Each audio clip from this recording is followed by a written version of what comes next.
आज से संसद मानसून सत्र की शुरुआत हो चुकी है। यह सत्र 21 जुलाई से 21 अगस्त तक 32 दिन चलेगा। इसमें कुल 32 दिनों में 18 बैठकें होंगी। साथ ही 15 से ज़्यादा बिल पेश होंगे।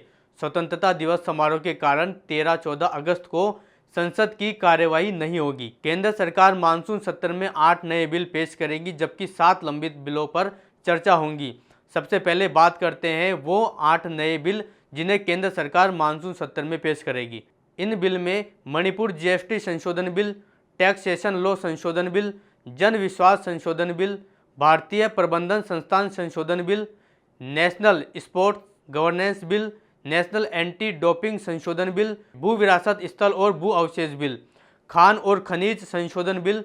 यह वे बिल है जिन्हें केंद्र सरकार पास करेगी। इसी के साथ कुछ बिल ऐसे हैं जो पिछले लंबित पड़े हुए हैं। इनमें income tax bill 2025, Indian ports bill 2025, merchant shipping bill 2024, coastal shipping bill 2024, समुद्र माल परिवहन bill 2024, bill of landing bill 2024, Goa विधानसभा निर्वाचन क्षेत्र में अनुसूचित जनजातियों के प्रतिनिधित्व का पुनर्समायोजन बिल 2024।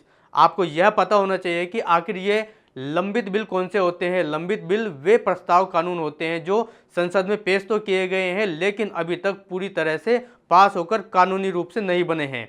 आज मानसून सत्र का पहला दिन था और पहले दिन में ऑपरेशन सिंदूर पर लोकसभा और राज्यसभा में हंगामा जारी रहा। विपक्ष के दोनों सदनों में पहलगाम हमला और ऑपरेशन सिंदूर पर चर्चा की गई। चर्चा के साथ ही नारेबाजी की गई। इसके बाद सदन 2 बजे तक स्थगित कर दिया गया। राज्यसभा में कांग्रेस अध्यक्ष मल्लिकार्जुन खड़गे ने कहा कि पहलगाम हमले के आतंकी अब तक नहीं पकड़े गए, ना ही मारे गए हैं। लेफ्टिनेंट गवर्नर ने कहा है कि जम्मू कश्मीर में इंटेलिजेंस फेलियर हुआ है। ट्रंप 24 बार यह कह चुका है कि हमने युद्ध रुकवाया है। सरकार को इन सभी पर जवाब देना चाहिए। इस दौरान केंद्रीय मंत्री जेपी नड्डा ने कहा कि देश में ऐसा संदेश नहीं जाना चाहिए कि सरकार पहलगाम और ऑपरेशन सिंदूर पर चर्चा नहीं करना चाहती। हम चर्चा करेंगे और हर तरीके से करेंगे। ऑपरेशन सिंदूर के सभी पॉइंट्स को देश के सामने रखा जाएगा। इससे पहले लोकसभा स्पीकर ने कहा था कि ऑपरेशन सिंदूर पर प्रश्नकाल के बाद चर्चा करेंगे। सरकार हर सवाल का जवाब देगी। यह तरीका उचित नहीं है। पहले ही दिन ये आचरण सही नहीं है। हमें इस मिथक को तोड़ना चाहिए।